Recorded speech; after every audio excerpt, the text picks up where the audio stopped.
जय हिंद साथियों, स्वागत है आप सभी का एक और नई इंपॉर्टेंट वीडियो में। तो आज की इस वीडियो में आपको बताने वाले हैं एक और नई अपडेट के बारे में, जिससे कि आपकी पेंशन डबल हो सकती है। जी हाँ साथियों, एक नया प्रस्ताव लेकर के आई है गवर्नमेंट। इसमें सभी की पेंशन जो है वो दुगनी करी जाएगी, चाहे वृद्धा हो, चाहे विधवा हो, चाहे विकलांग हो। और ये आपको खुद से मैं अभी ऑफिशियल वेबसाइट पर इसकी दिखा दूंगा कि ये पक्की खबर है और इसमें आपकी पेंशन डबल हो सकती है। तो चलिए सबसे पहले वीडियो को स्टार्ट कर लेते हैं और एक एक चीज़ आपको सही से पढ़वाते हैं। तो यहाँ पर देखिए क्लियर शब्दों में लिखा हुआ है कि भारत सरकार के द्वारा चलाई जा रही दिव्यांग और विधवा पेंशन योजनाओं में जल्द ही कुछ महत्वपूर्ण बदलाव होने वाले हैं। जी हाँ साथियों, यहाँ पर एक थोड़ी सी मिस्टेक ये है कि वृद्धा लोग को शामिल नहीं किया गया, यानी वृद्ध लोग इसमें शामिल नहीं हैं। उनकी जो पेंशन मिलती थी उनको वो मिलती रहेगी, उस पर अभी कोई अपडेट नहीं आया है। बट यहाँ पर दिव्यांग और विधवा पेंशन को लेकर के अपडेट आया है कि इनकी पेंशन जो है वो दुगनी हो सकती है। इन योजनाओं का उद्देश्य समाज के कमजोर वर्ग को आर्थिक सहायता प्रदान करना है।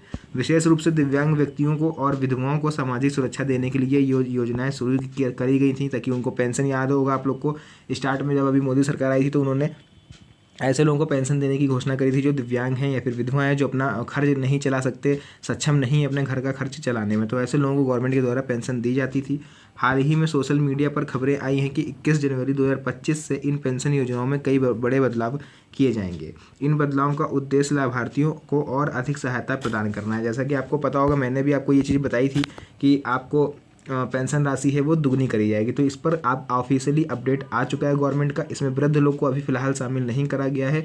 चांसेस हैं उनके भी कि आगे उनको शामिल किया जाए, बट यहाँ पर अभी जो बात हो रही है केवल विधवा और विकलांग पेंशन योजना के लिए ही बात हो रही है कि उनकी पेंशन जो है वो डबल करी जाएगी। अगर आपको 1000 मिलती थी तो आपको 2000 मिलेगी, आपको 3000 मिलती थी तो आपको 6000 मिलेगी। मतलब जितनी जिसको पेंशन मिलती थी उसकी जस्ट डबल करने वाली है अब गवर्नमेंट। तो चलिए आगे इसकी और बेसिक जानकारी समझ लेते हैं। उसका देखिए नेक्स्ट आप लोग यहाँ पढ़ सकते हो, लिखा हुआ है दिव्यांग और विधवा पेंशन योजना भारत सरकार की एक महत्वपूर्ण सामाजिक सुरक्षा पहल है। इस योजना के तहत दिव्यांग व्यक्तियों और विधवाओं को मासिक पेंशन प्रदान की जाती है। इसका मुख्य उद्देश्य इन वर्गों के लोगों के लिए आर्थिक सहायता देकर उनके जीवन स्तर में सुधार लाना है। जी हाँ साथियों, यहाँ पर आप लोग खुद से पढ़ पा रहे हो इनकी ऑफिशियल वेबसाइट पर, या फिर आपको नहीं बिलीव है तो आप लोग गूगल पर खुद सर्च कर इस न्यूज़ को पढ़ सकते हो। बाकी यहाँ पर देखिए क्लियर शब्दों में लिखा हुआ योजना का नाम क्या है, दिव्यांग और विधवा पेंशन योजना। लाभार्थी कौन कौन होने वाले हैं, दिव्यांग व्यक्ति और विधवाएं। यहाँ पर आपने देखा यहाँ पर बुजुर्ग कहीं भी शामिल नहीं है। तो अगर आप दिव्यांग हैं या विधवा हैं तो आपको इस योजना का लाभ मिलेगा और पेंशन डबल होगी। वर्तमान में आपको पेंशन राशि कितनी मिलती है, 300 रुपये से लेकर के 2000 रुपये प्रति माह, यानी राज्य के अनुसार अलग अलग हो सकती है। कहीं पर जैसे यूपी में थोड़ी कम है या फिर बिहार साइड में थोड़ी कम है, तो आपको राजस्थान में थोड़ी ज़्यादा देखने को मिलेगी, मध्य प्रदेश में थोड़ी ज़्यादा देखने को मिलेगी। तो वो स्टेट के हिसाब से होता है अलग अलग। आयु सीमा मैंने बताया था आपको 18 से 79 वर्ष तक इसमें रहने वाली है। इसमें विकलांग आएंगे और विधवाएं आएंगी, इसमें बुजुर्ग नहीं आएंगे। उसके बाद नेक्स्ट आप लोग यहाँ पढ़ पाओगे, लिखा हुआ है आवेदन प्रक्रिया इसकी क्या रहेगी, ऑनलाइन और ऑफलाइन रहेगी। यानी कि ऐसे लोग जो अभी तक पेंशन आपके अगर अकाउंट में आती रही है तो अब आपको इसको अपडेट कराना पड़ेगा, एक फॉर्म इसको और आपको साथ में भर के लगाना पड़ेगा ताकि आपकी पेंशन भी डबल हो सके। उसमें आपको कुछ सर्टिफिकेट लगाने होंगे, अभी मैं आगे आपको पूरा क्लियर बताऊंगा। आवश्यक दस्तावेज आपके पास कौन कौन से होंगे, आधार कार्ड, बैंक खाता विवरण, आय प्रमाण पत्र। अगर आप विधवा हैं तो आपको अपने पति का मृत्यु प्रमाण पत्र भी इसमें लगाना पड़ेगा। अगर आप विकलांग हो तो आपको अपना विकलांगता प्रमाण पत्र इसमें लगाना पड़ेगा।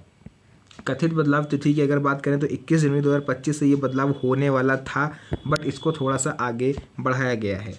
प्रस्तावित पेंशन राशि कितनी है, यानी कैबिनेट में अभी जो गई है फाइल उसके हिसाब से 3000 रुपये से 5000 रुपये प्रति माह तक आप लोग की पेंशन राशि को बढ़ाया जा सकता है। अभी कैबिनेट में फाइल गई है, जैसे ये बिल पास होगा इसके आवेदन फॉर्म भी आ जाएंगे और उसको आप लोग भर पाओगे। आपको याद होगा जो लोग मेरे पुराने व्यूवर्स हैं कि मैंने इस पर एक वीडियो बनाई थी कि अब सभी की पेंशन राशि दुगनी होगी, तो वो ऐसे ही नहीं बना दी थी हवा में, केवल वो दुगनी होगी मेरे भाई। वो अभी फाइल है जो वो गई हुई है गवर्नमेंट के पास, आप लोग उसको गूगल पे सर्च करोगे आपको इसके बारे में पूरी जानकारी मिल जाएगी। तो फिलहाल 3000 से 5000 रुपये प्रति माह अब इसको न्यूनतम पेंशन राशि करी जाएगी। मैंने पिछली वीडियो भी इसी पर बनाई थी कि मिनिमम 3000 पेंशन होगी और मैक्सिमम 6000 रुपये तक पेंशन होगी, इससे कम और इससे ज़्यादा किसी को नहीं दिया जाएगा। यहाँ पर आप लोग देख पा रहे हो लिखा हुआ 2025 में दिव्यांग पेंशन योजना में कुछ महत्वपूर्ण बदलाव किए जाने की संभावना है। ये बदलाव दिव्यांग व्यक्तियों के जीवन को और अधिक सुगम बनाने के उद्देश्य से किए जा रहे हैं। तो सबसे पहला इसमें जो आने वाला है वो है पेंशन राशि में वृद्धि। मैंने आपको बताया क्या थी, वर्तमान में दिव्यांग पेंशन की राशि राज्य के अनुसार 300 से लेकर के 2000 रुपये के बीच में है। नए नियमों के तहत राशि को बढ़ा करके 3000 से 5000 रुपये प्रति माह करने का प्रस्ताव है। यह वृद्धि दिव्यांग व्यक्तियों के लिए काफ़ी राहत देने वाली है। और इसमें एक चीज़ और है जो मैं आपको बता दूं कि इसमें आधार लिंक्ड बैंक अकाउंट में ही आपका पेमेंट आएगा। इसके अलावा अगर आपका बैंक से आधार कार्ड लिंक नहीं है तो आपका पेमेंट इसमें नहीं आएगा, होल्ड कर दिया जाएगा। डीबीटी सिस्टम ऑन होना चाहिए और आधार सीडिंग जो होती है बैंक में वो आपकी कंपलसरी है। अगर ये दोनों चीज़ें ऑन नहीं है तो आपके अकाउंट में पैसा नहीं आएगा। अब अगर आपको ये सोच रहे हो कि हमें पता कैसे चलेगा कि मेरे में ऑन है या ऑफ है, तो आपको अपना आधार कार्ड लेके बैंक जाना होगा, वहीं पर जाके आपको पता चल पाएगा। वरना अगर आप थोड़ा बहुत आपको नॉलेज है इन सब के बारे में तो आप लोग चाहो तो माई आधार ऐप डाउनलोड कर सकते हो, उससे भी आपको क्लियर जानकारी मिल जाएगी। उसका नेक्स्ट आप लोग यहाँ देख पा रहे हो लिखा हुआ है पात्रता मानदंडों में कुछ बदलाव करे गए हैं। यहाँ पर जो बदलाव आपको देखने को मिलेंगे, नए नियमों के तहत पात्रता मानदंडों में भी कुछ बदलाव किए जा सकते हैं। यानी न्यूनतम दिव्यांगता प्रतिशत 40 से घटाकर 35% तक किया जा सकता है। यानी कि जो 35% तक भी अगर विकलांग हैं तो आपको इस योजना का लाभ मिलेगा। आयु सीमा में भी कुछ छूट दी जा सकती है और आयु सीमा को बढ़ाया भी जा सकता है। क्लियर है यहाँ तक पूरा? पहले जैसे 18 से थी तो उसको हो सकता है अब आगे बढ़ा दिया जाए। बाकी आयु सीमा में लास्ट में आपको कुछ छूट भी दी जाएगी। तो फिलहाल ये सब कुछ चीज़ें हैं जो आपको यहाँ पर ध्यान में रखनी है। विधवा पेंशन के लिए अगर हम लोग बात करें तो ऐसे ही विधवा पेंशन में भी देखिए आपको दिख रहा होगा लिखा हुआ है विधवा पेंशन योजना में होने वाले 6 बड़े बदलाव। विधवा पेंशन योजना में भी 2025 से कुछ महत्वपूर्ण बदलाव किए जाने की संभावना है। ये बदलाव विधवाओं के जीवन स्तर में सुधार लाने के उद्देश्य से किए जा रहे हैं। तो आइए जानते हैं इन 6 प्रमुख बदलाव के बारे में। आखिर कौन कौन से 6 बड़े बदलाव विधवा पेंशन में देखने को मिलेंगे।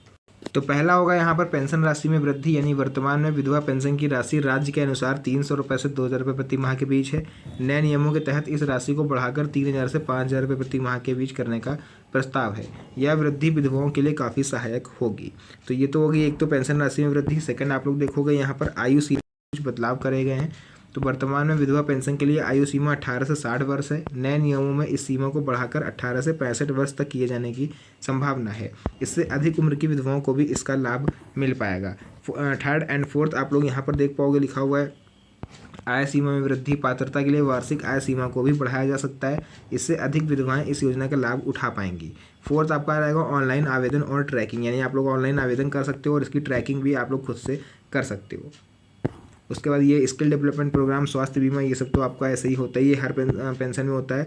तो यहाँ पर पेंशन योजना के लिए पात्रता मानदंड भी आपको दिख रहे हैं। दिव्यांग पेंशन के लिए पात्रता देखिए यहाँ पर लिखा हुआ है न्यूनतम 40% दिव्यांगता होनी चाहिए। वार्षिक पारिवारिक आय 3 लाख से कम होनी चाहिए फिलहाल, वरना तो अभी तो खैर इसको बढ़ा करके आपको देखने को 35% तक इसको किया जा सकता है। तो ये सब कुछ चीज़ें हैं। देखिए लिखा हुआ है आवेदक राज्य का स्थायी निवासी होना चाहिए। ये सब चीज़ें आपको थोड़ी बहुत ध्यान रखनी है। हम लोग आते हैं मेन चीज़ पर यहाँ पर कि इसके लिए हम लोग ऑनलाइन आवेदन कैसे कर पाएंगे। तो ऑनलाइन आवेदन की प्रक्रिया देख लीजिए। आपको अपने राज्य की सरकारी वेबसाइट पर जाना है जहाँ से आपने इसके लिए स्टार्टिंग में आवेदन किया था, या फिर अगर आप न्यू मेंबर हो, आपको नहीं पता है, तो आप लोग गूगल पर डालेंगे ऑनलाइन पेंशन योजना अप्लाई, तो वहाँ पर आपको मिल जाएगा लिंक। जो भी है दिव्यांग है तो दिव्यांग डालिएगा, विधवा है तो विधवा डालिएगा। पेंशन योजना के लिए ऑनलाइन आवेदन आपको फॉर्म भर देना है, सभी आवश्यक दस्तावेज अपलोड कर देने हैं। फॉर्म जमा करके अपना जो आवेदन संख्या है यानी जो रजिस्ट्रेशन नंबर है उसको आपको नोट कर लेना है। नेक्स्ट आ जाता है अगर आप लोग ऑफलाइन आवेदन करना चाहते हो तो फिर इसके लिए आवेदन कैसे कर सकते हो। चलिए उसके लिए हम लोग देख लेंगे ऑफलाइन आवेदन कैसे कर सकते हैं। आपको अपने नज़दीकी सरकारी कार्यालय या जनसेवा केंद्र पर जाना है, यानी कि आपको अपने समाज कल्याण विभाग ऑफिस जाना है, या फिर आप जनसेवा केंद्र पर जाकर भी ये काम कर सकते हो। पेंशन योजना के लिए आवेदन फॉर्म आपको प्राप्त करना है और उसको फुलफिल कर देना है। सभी डॉक्यूमेंट आपको पिनअप कर देने हैं, उनकी फ़ोटोकॉपी साथ में लगा देनी है। भरा हुआ फॉर्म जमा कर देना है और इसकी रसीद आपको ले लेनी है, यानी रसीद में आपको रजिस्ट्रेशन नंबर इसका ले लेना है। बात करें इंपॉर्टेंट डॉक्यूमेंट्स की तो भाई आवश्यक दस्तावेज इसमें देखिए कौन कौन से होने वाले हैं। पहला आपका देखिए यहाँ पर लगेगा आधार कार्ड आपके पास होना चाहिए, बैंक पासबुक की फ़ोटोकॉपी, आय प्रमाण पत्र आपका होना चाहिए, निवास प्रमाण पत्र आपके पास होना चाहिए, एंड लास्ट आपके पास होना चाहिए यहाँ पर दिव्यांगता प्रमाण पत्र। जी हाँ साथियों, दिव्यांगता प्रमाण पत्र यानी आपका 40% तक दिव्यांगता का प्रमाण पत्र होना चाहिए। पति की मृत्यु अगर हो गई है, आप विधवा पेंशन के लिए अप्लाई कर रही हो तो विधवा पेंशन के लिए आपको पति का मृत्यु प्रमाण पत्र की फोटोकॉपी लगेगी। पासपोर्ट साइज फोटो लगेगा जो कि 3 माह से ज़्यादा पुराना नहीं होना चाहिए। तो ये कुछ डॉक्यूमेंट हैं आपको ध्यान रखने हैं अगर आप लोग पहली बार अप्लाई करने जा रहे हो तो फिलहाल जो भी जानकारी थी मैंने आपको इस वीडियो में दे दी। तो मिलते हैं आप सभी से नेक्स्ट वीडियो में एक और अच्छी इंटरेस्टिंग मज़ेदार वीडियो के साथ। तब तक के लिए धन्यवाद। जय हिंद।